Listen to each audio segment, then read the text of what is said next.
चलिए देखते हैं प्रश्नावली 1B का पहला क्वेश्चन। करंकी संख्याओं को अभाज्य गुणनखंड के गुणनफल के रूप में लिखिए। तो यहाँ पहला क्वेश्चन कर रहा है 140। तो अभाज्य गुणनखंड के रूप में लिखेंगे तो उसमें कोई संख्या किसी से घटनी नहीं चाहिए। तो 140 को खंड कर लेंगे पहले। 140 पहला क्वेश्चन देखिए 140 दिया है। 140 को इस तरह पहले घटा लेते हैं, उसके बाद अभाज्य गुणनखंड के रूप में लिख लेंगे। 2 से भाग जाएगी, 2 7 14 0, फिर 2 से जाएगी 2 3 6 2 5 10, फिर 5 से जाएगी 5 7 35 और फिर 7 से ले जाएंगे तो 7 कमा 7। अब देखिए अभाज्य गुणनखंड के रूप में लिखेंगे तो 2 गुणते 2 गुणते 5 गुणते 7, यानी 140 में लिख लेंगे 2 गुणते 2 गुणते 5 गुणते 7। अब यहाँ पर ध्यान देंगे ये 2 बार है, जो जितनी संख्या रखी है जितनी बार आएगी उसके घात उतना चढ़ा देंगे। ये 2 बार है तो घात इसका 2 चढ़ा देंगे, 2 इसका स्क्वायर गुणते 5 और गुणते 7। ये हो जाएगा हम लोग का पहले का आंसर। अब इसमें दूसरा क्वेश्चन देखिएगा 156 का अभाज्य गुणनखंड है 156। तो 156 को साइड में कटा लेंगे। 156 को 2 से कटेगा, 2 7 14 80 बचेगा 1 2 8 16, यानी 78 बार में कटा। फिर 2 से भाग जाएगी 2 3 6 2 9 18। अब तो 3 से जाएगी 3 3 के 3 1 का 3 3 3 के 9 और फिर 13 से एक बार में कट जाएगी। तो 156 का अभाज्य गुणनखंड लिख सकते हैं 2 गुणते 2 गुणते 3 गुणते 13। तो 156 के बराबर लिखेंगे 2 गुणते 2 गुणते 3 गुणते 13। और देखिए 2 यहाँ पे 2 बार आ गया है, इसलिए 2 का स्क्वायर कर लेंगे। अगर 3 बार आता तो क्यों कर लेते हैं। तो 2 का स्क्वायर गुणते 3 गुणते 13, ये हो जाएगा हम लोग का 156 का अभाज्य गुणनखंड। अब आता है 38 25। तीसरा का है 38 25। तो 38 25 का भी अभाज्य गुणनखंड 38 25। देखिए लास्ट में 5 है संख्या, तो 5 से ही भाग जाएगी। तो 5 से भाग देंगे तो 5 7 35, इसमें 3 बचेगा तो हो जाएगा 32, 5 6 30, फिर 5 5 से 25, फिर 5 से जाएंगे 5 1 5, 2 बचेगा तो 5 5 से 25, 1 बचेगा 5 3 15। देखिए अब 3 से जाएगी भाग, 3 से 3 5 से 15 और 3 3, फिर 3 से जाएगी 3 3 2 बचा 3 7 21, फिर 17 से ले जाएंगे तो 17 17, यानी 38 25 का अभाज्य गुणनखंड हो जाएगा 5 गुणते 5 गुणते 3 गुणते 3 गुणते 17। तो 38 25 के अभाज्य गुणनखंड में लिखेंगे 5 गुणते 5 गुणते 3 गुणते 3 और गुणते 13। यहाँ पर ध्यान देंगे 5 2 बार है इसलिए 5 का स्क्वायर कर लेंगे, फिर यहाँ पे 3 2 बार है इसलिए 3 का भी स्क्वायर कर लेंगे, 13 1 बार है तो इसी तरह छोड़ देंगे। तो 38 25 का हो जाएगा अभाज्य गुणनखंड 5 का स्क्वायर करते 3 का स्क्वायर करते 13। फिर 5005 है क्वेश्चन में देखिए 5005 है, इसका भी अभाज्य गुणनखंड लिख लेते हैं। तोड़ लेंगे पहले इस तरह, गुणनखंड विधि से पहले कटा लेंगे इस तरह, उसके बाद अभाज्य गुणनखंड लिख देंगे। ये कार्य आप कार्य पे कर सकते हैं। 5 है लास्ट में तो 5 से जाएगी 5 1 5 0 0, फिर 5 1 5। अब देखिए 3 से जा सकती है, 3 3 के 9 बचा 1, फिर 3 3 के 9,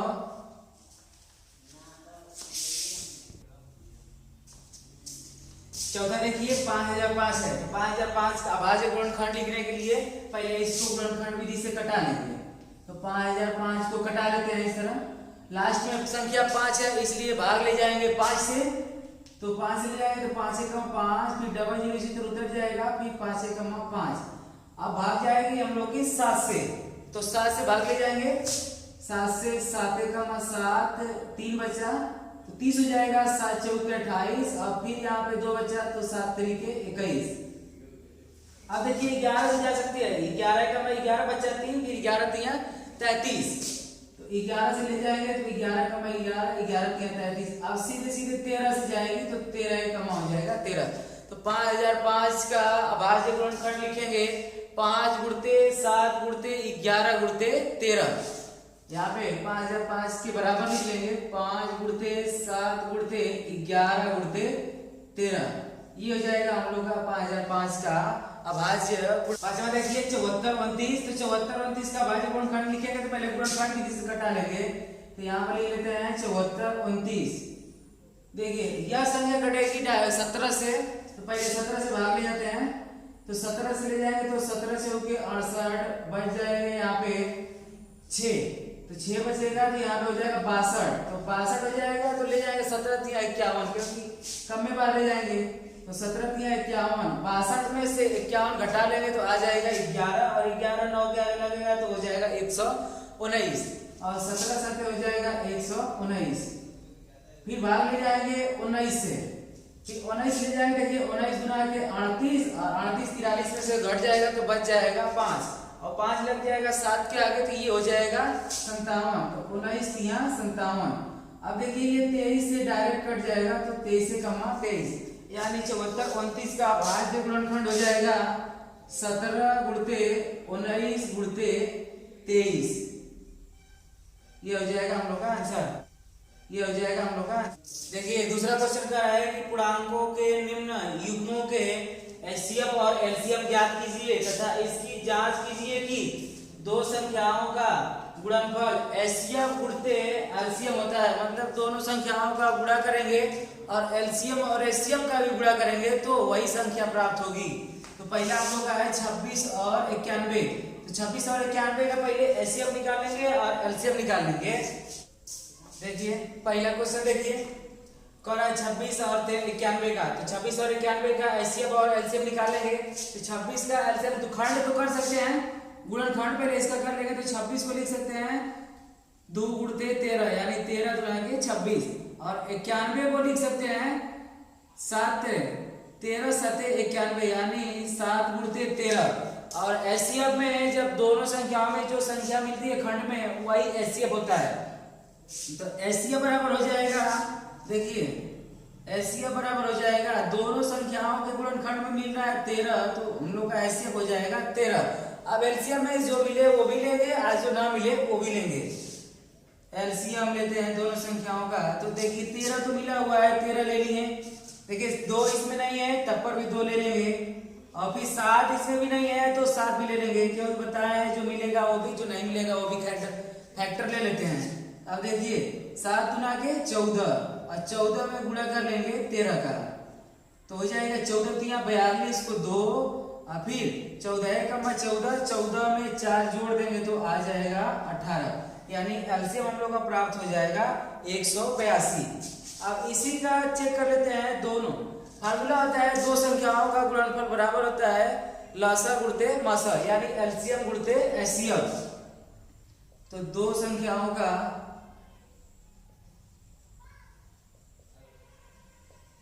गुणनफल बराबर होता है एचसीएफ गुणते एलसीएम।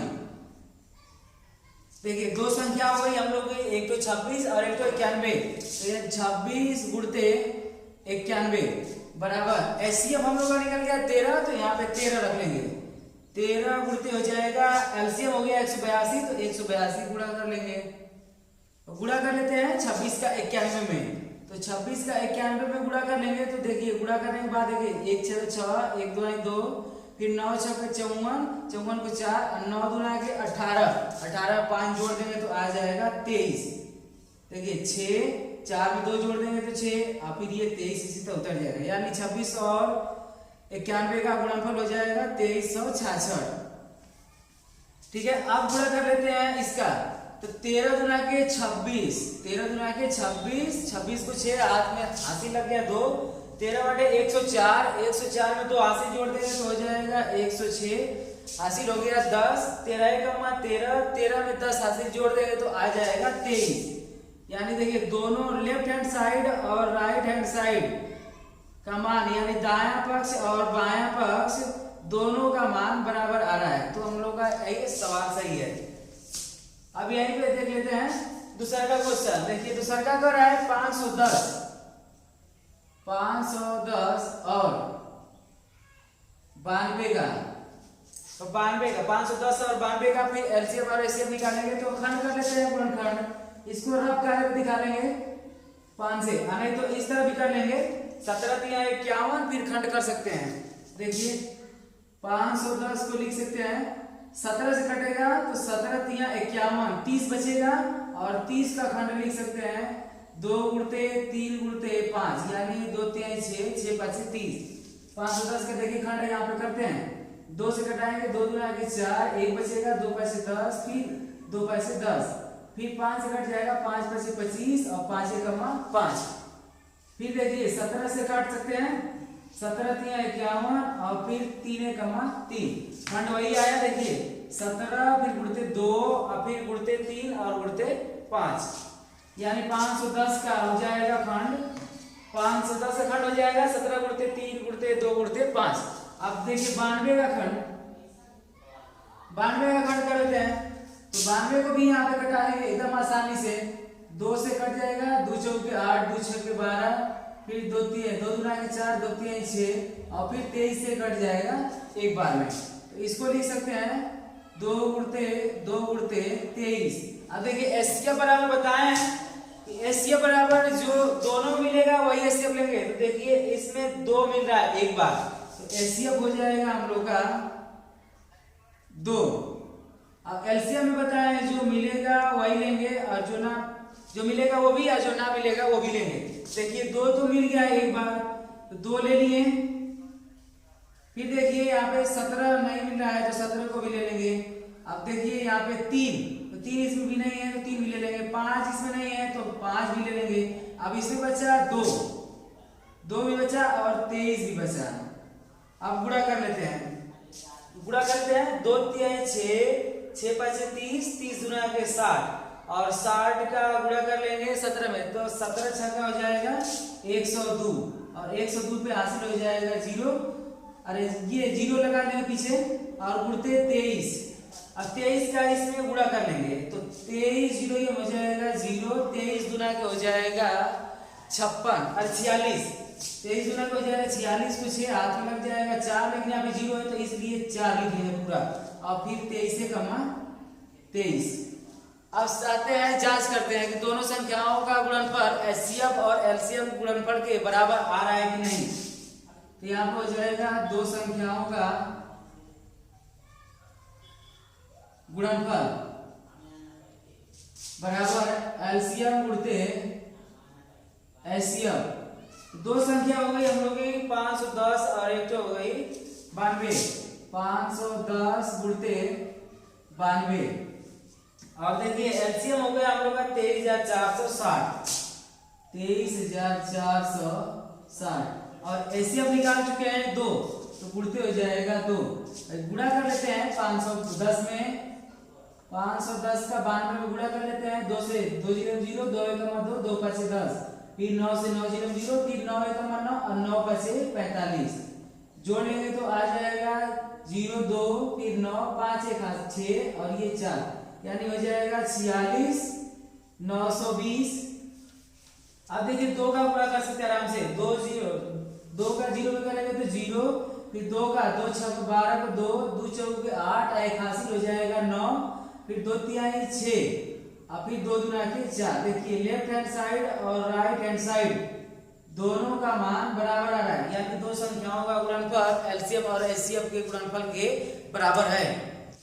चलिए देखिए इसी का तीसरा क्वेश्चन 336 और 54 का एलसीएम और एचसीएफ। तो पहले 336 का खंड कर लेते हैं। 336 का खंड करेंगे 2 से कटाएंगे 2 1 2 फिर 2 6 12 फिर 1 बचेगा 2 8 16 फिर 2 से कटा लेंगे 2 8 16 2 चौके 8 फिर 2 से कटा लेंगे 2 चौके 8 2 दूना के 16 अरे 2 दूना के 4 फिर 2 से 2 दूना के 4 फिर 2 1 2 फिर 2 से काट लेंगे 3 से काटेंगे आप 3 से 3 7 21 फिर 7 से कट जाएगा 7 से 7 7 मतलब 336 का खंड लिख सकते हैं 2 गुणते 2 गुणते 2 गुणते 2 गुणते 3 गुणते 7। तो ये हो जाएगा 2 गुणते 2 4 बार गुणते 3 गुणते 7। अब 54 का खंड लिख लेंगे तो 54 का इसी तरह खंड कर लेते हैं 2 तिहाई 6, 6 तरीके 18, 18 तरीके 54, 2 तिहाई 6, 6 तरीके 18, 18 तरीके 54। अब देखिए एचसीएफ में जो दोनों में खंड मिलेगा उस वही होता है हम लोग का एचसीएफ। देखिए खंड में क्या मिल रहा है, 2 मिल रहा है, एक बार 2 लिख लिए। अब देखिए एक बार ही 3 मिल रहा है क्योंकि 336 के खंड में 3 एक ही बार है, इसलिए 3 लिख लिए। तो हम लोग का एचसीएफ प्राप्त हो जाएगा 6। अब एलसीएम निकालते हैं, एलसीएम।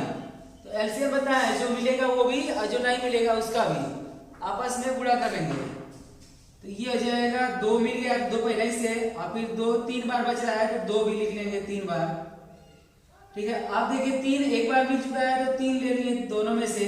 अब यहाँ पे 3 2 बार बच रहा है तो 3 गुणते 3 हो जाएगा। अब देखिए ऊपर वाले में 336 के खंड में 7 बच रहा है तो 7 भी ले लेंगे।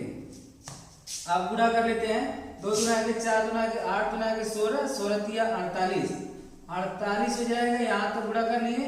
अब 3 तरीके 9 और फिर 9 7 63, 63 का 48 में गुणा कर लेते हैं तो 63 गुणते 48, 8 तरीके हो जाएगा 24 को 4, 8 6 48, 48 में 2 जोड़ देंगे तो 50, और 4 तिहाई 12 को 2 और 4 6 के 24, 24 1 हो जाएगा यहाँ से 25। ये हो जाएगा 4 2 5 में 5 जोड़ देंगे तो 10 और 2 में 1 जोड़ देंगे यहाँ से 3, यानी इसका गुणनफल हम लोग का प्राप्त हो जाएगा 30 24। चेक करते हैं कि दो संख्याओं का गुणनफल उसके एचसीएफ और एलसीएम के गुणनफल के बराबर आ रहा है कि नहीं। तो दो संख्याओं का गुणनफल बराबर हो जाएगा एचसीएफ गुणते एलसीएम। दो संख्या हुई है, एक संख्या है 336, तो 336 गुणते दूसरा की संख्या है 54, ये हो जाएगा 54। अब देखिए एचसीएफ निकाल चुके हैं हम 6, तो यहाँ पे लिख लेंगे 6, और एलसीएम निकाल चुके हैं 30 24, तो यहाँ पे लिख लेंगे एलसीएम में 30 24। अब गुणा कर लेते हैं, देखिए 6 का गुणा करेंगे 4 में तो 6 4 24, फिर 6 का 2 में करेंगे 6 2 12, और फिर 2 हासिल हो जाएगा 14, और फिर 14 को पूरा पूरा लिख लेंगे, और फिर यहाँ पे 6 तरीके 18, यानी हो जाएगा 18,144। अब 54 का 336 में कर लेते हैं,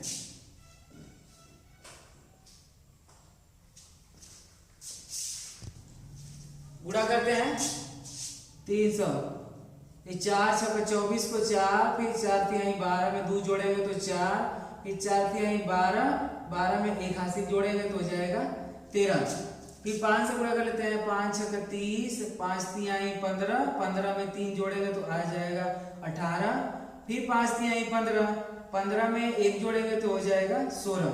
अब जोड़ लेते हैं 4, फिर 4, 8 में 3 जोड़ेंगे तो 11, 6 1 7, 1 हासिल इसका हो गया 8, और ये 1, यानी इसका भी गुणनफल आ रहा है 18,144। देखिए दो संख्याओं का गुणनफल उसके एचसीएफ और एलसीएम के गुणनफल के बराबर आ रहा है। तो यहाँ पे हम लोग लिख लेंगे लेफ्ट हैंड साइड बराबर राइट हैंड साइड, जो हमें यही प्रूव करना था, जांच करना था। इस तरह का क्वेश्चन देखिए कह रहा है अभाज्य गुणनखंड विधि द्वारा निम्न पूर्णांकों के एचसीएफ और एलसीएम ज्ञात कीजिए। तो अभाज्य गुणनखंड विधि द्वारा हम ज्ञात करते हैं। तो 12 को बताइए, पहला क्वेश्चन है 12, 15, 21। तो 12 को हम लिख सकते हैं 2 गुना के 4 और 4 तिहाई 12, और फिर देखिए 15 को लिख सकते हैं 3 गुणते 5, यानी 3 5 15। ये हम लोग का अभाज्य गुणनखंड के रूप में प्राप्त हो रहा है। देखिए और फिर 21, तो 21 को लिख सकते हैं 3 7 21, 3 गुणते 7। अब देखिए एचसीएफ में बताए हैं जो सभी में मिलेगा, जी सभी के गुणनखंड में मिलेगा वही हो जाएगा हम लोग का एचसीएफ। देखिए 3 इसमें भी है, 3 इसमें भी है और 3 इसमें भी है, बाकी संख्या कोई नहीं मिल रही है, इसलिए एचसीएफ बराबर हो जाएगा हम लोग का 3। अब एलसीएम में बताया कि जो संख्या मिलेगी सभी में वो भी, जो नहीं मिलेगी वो भी। देखिए 3 तो मिल गया है, तो 3 को पहले लिख लेते हैं 3 गुणते। अब देखिए इसमें 2 बार है, लेकिन 2 इन संख्याओं में एक बार भी नहीं है, तब वो लिख लेंगे 2 गुणते 2। अब बच रहा है हम लोग का, इसमें से 3 ले चुके हैं, इसमें से भी 3 ले चुके हैं, तो तो यहाँ बच रहा है 5, तो 5 भी ले चुके हैं। अब इसमें बच रहा है बस 7, तो 7 भी ले लेंगे। अब देखिए गुणा कर लेते हैं, 2 तिहाई 6, 6 5 2 तिहाई 6, 6 दूना 12, 12 5 60, तो 60 गुणते हो जाएगा 7, यानी 7 0 0 और 7 6 42। तो हम लोग का इसका एलसीएम प्राप्त हो जाएगा 420 और एचसीएफ प्राप्त हो जाएगा 3। दूसरा का क्वेश्चन देखिए, 17 को कुछ नहीं लिख सकते हैं तो 17 का एक बार टेबल पढ़ सकते हैं, मतलब 17 गुणते 1 लिख सकते हैं, 17 1 कम्मा 17। फिर 23 का कोई खंड नहीं होगा, किसी संख्या से नहीं कटेगा, तो इसको लिख सकते हैं 23 गुणते 1, यानी 23 1 कम्मा 23। 29 भी एक अभाज्य संख्या है, तो इसको भी लिख सकते हैं 29 1 कम्मा 29, यानी 29 का गुणा 1 में कर लेंगे तो कोई अंतर नहीं पड़ेगा। अब बताएं एचसीएफ में जो तीनों मिलेगा वही हो जाएगा एचसीएफ। एचसीएफ हम लोग का हो गया, देखिए तीनों संख्याओं में मिल रहा है 1, इसमें भी 1, इसमें भी 1 और इसमें भी 1, बाकी कोई संख्या नहीं मिल रही है, तो एचसीएफ में हम लोग का 1 हुआ। अब एलसीएम में देखिए चेक करते हैं क्या मिल रहा है, तो 1 तो मिल रहा है, तो 1 इसी तरह लिख लेंगे। फिर देखिए 17 सभी में नहीं है, तो 17 को भी ले लेंगे, इसमें 17 लेंगे, फिर इसमें 23 बचा है, 23 को भी ले लेंगे। फिर बच रहा है 29, तो 29 को भी ले लेंगे। आप गुणा कर लेते हैं 17 का 23 में, तो 17 का 23 में गुणा करेंगे तो 17 तिया हो जाएगा 51, हाथ में 80 लगा 5 और 17 दुना के 34 है, 34 से 5 जोड़ देंगे तो आ जाएगा 39। अब 39 391 में गुणा कर लेते हैं 29 से, 391 गुणते 29, फिर 9 का मान 9, 9 9 81 को 1 9 3 27, 27 में 8 जोड़ देंगे तो आ जाएगा 35। 2 का मान 2, फिर 2 9 18, फिर 2 3 6 81 हो जाएगा 7, यानी ये हो जाएगा 9 और ये 1 में 2 जोड़ देंगे तो 3, 8 में 5 जोड़ देंगे तो 13 और 7 3 10 81 हो जाएगा 11, यानी इसका एलसीएम प्राप्त हो जाएगा 11339। ये हो गया हम लोग का अभाज्य गुणनखंड विधि द्वारा एलसीएम और एचसीएफ। अब तीसरा का देखिए, तीसरा का क्वेश्चन है 8, 9 और 25, तो 8 का अभाज्य गुणनखंड लिख सकते हैं 2 दुना के 4, 4 दुना के 8, 2 दुना के 4 और 4 दुना के 8, और 9 को भी लिख सकते हैं 3 तिली के 9। अगर इसमें किसी से नहीं गुणा किया गया होगा तो 1 से 1 तो कर सकते हैं गुणा। अब देखिए 25 को लिख सकते हैं 5 गुणते 5, फिर गुणते 1, यानी 5 5 25 और 25 से कमा 25। तो एचसीएफ बताएं जो तीनों में मिलेगा वही हो जाएगा हम लोग का एचसीएफ। तो देखिए तीनों संख्याओं में कोई संख्या नहीं मिल रही है 1 के अलावा, तो एचसीएफ हो जाएगा हम लोग का 1। और एलसीएम देखिए, एलसीएम में सभी संख्याओं में कोई नहीं मिल रहा है, इसलिए सभी संख्या ले लेंगे। 2 गुणते 2, ऊपर से 2 गुणते 2 3 बार ले लेंगे, फिर नीचे से ले लेंगे ये 9 वाले का 3 गुणते 3, और ये हो जाएगा 5 गुणते 5। ठीक है, अब गुणा कर लेते हैं 2 दुना के 4 दुना के 8, फिर 8 3 के 24 और 24 में 3 का गुणा कर देंगे तो 72, अब 72 में 5 का गुणा कर देंगे तो आ जाएगा 5 दुना के 10, 5 7 35 1 36, और 5 का भी गुणा बाकी है, तो 5 का भी गुणा कर लेते हैं। 5 0 0, 5 6 का 30 और 5 3 15 में 3 जोड़ देंगे तो आ जाएगा 18, यानी एलसीएम हम लोग का प्राप्त हो गया 1800। देखिए इसी का 14 क्वेश्चन कर रहा है कि यदि एचसीएफ 306 का मान 657 बराबर है 9, यानी 306 और 657 का एचसीएफ दिया हुआ है 9, तो 306 का मान 657 का एचसीएफ बराबर लिख लेंगे का एचसीएफ दिया हुआ है 9। फिर कह रहा है कि एलसीएम 306 और 657 का ज्ञात कीजिए, मतलब इसी संख्या का एचसीएफ दिया हुआ है और इसी संख्या का एलसीएम पूछ रहा है। तो हम जानते हैं फार्मूला, दो संख्याओं का गुणनफल बराबर होता है एलसीएम गुणते एचसीएफ, एलसीएम गुणते एचसीएफ के। देखिए यहाँ पे दो संख्या दिया हुआ है 306 और गुणते में लिख लेंगे दूसरा की 657। अब देखिए एलसीएम को निकालने के लिए कह रहा है, तो एलसीएम को यहीं पे रोके रहेंगे। एलसीएम अब देखिए एचसीएफ की जगह दे दिया है 9, तो एचसीएफ की जगह रख लेंगे 9। अब बताइए ये एलसीएम के गुणे में है, जब भी बराबर के इधर कर देंगे तो गुणे में है तो आ जाएगा भागे में, यानी बच जाएगा एलसीएम बराबर 306 गुणते 657 भागे 9। इधर गुणे में है, इधर आएगा तो भागे में हो जाएगा। 9 से घटा देते हैं, 9 3 के 27, 3 बचा, 9 4 के 36, यानी बच रहा है 34 गुणते 657 बराबर एलसीएम।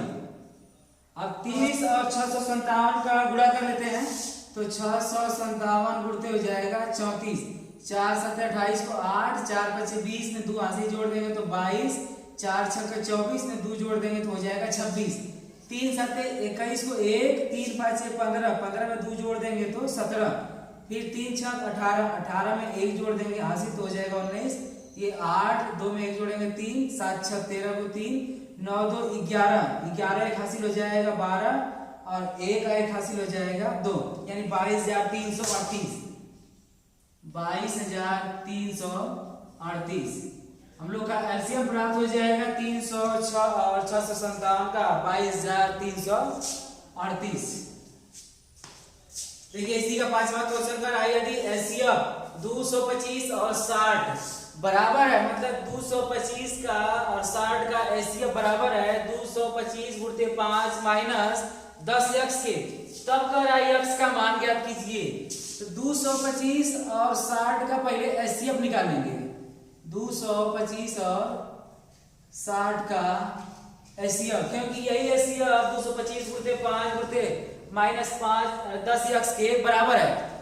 तो देखिए 225 को लिख सकते हैं 15 गुणते 15, यानी 15 का गुणा 15 में करते हैं तो आता है 225। अब 15 का वर्ग भी है 225, और इसको लिख सकते हैं 60 को लिख सकते हैं 15 गुणते 4, यानी 15 चौके 60। अब देखिए एचसीएफ हम लोग का प्राप्त हो जाएगा, जो दोनों संख्या मिल रहा है एचसीएफ हम लोग का प्राप्त हो जाएगा 15, यानी 15 ही बराबर है 225 गुणते 5 माइनस 10x के, ठीक है। तो अब देखिए 5 का ही गुणा कर लेते हैं, तो 5 5 हो जाएगा 25, 5 गुना के 10, 10 में 2 जोड़ेंगे तो 12, फिर 5 गुना के 10, 10 एक हासिल हो जाएगा 11, 1125 माइनस 10x। आई इधर बुला लेते हैं, इसी को इधर कर लेंगे तो माइनस 10x बराबर बचेगा 15, आइए प्लस में इधर आएगा तो हो जाएगा माइनस में, ये हो जाएगा 1125 माइनस 10x, घटा लेंगे 5 में से 5 जाएगा 0, 2 में से 1 जाएगा तो 1, और ये भी 11 इसी तरह। अब देखिए माइनस और से घटा है तो यहाँ का चीज माइनस हो जाएगा, माइनस से माइनस कट जाएगा, तो 10x बराबर हो जाएगा 1110। अब देखिए ये इक्वल के इधर बराबर के इधर गुणे में है, जब इधर लाएंगे बराबर के तो ये हो जाएगा भागे में, यानी x बराबर हो जाएगा 1110 भागे 10, 0 से 0 कट जाएगा तो x बराबर देखिए बच जाएगा बस 111, यानी x का मान हम लोग का प्राप्त हो जाएगा 111।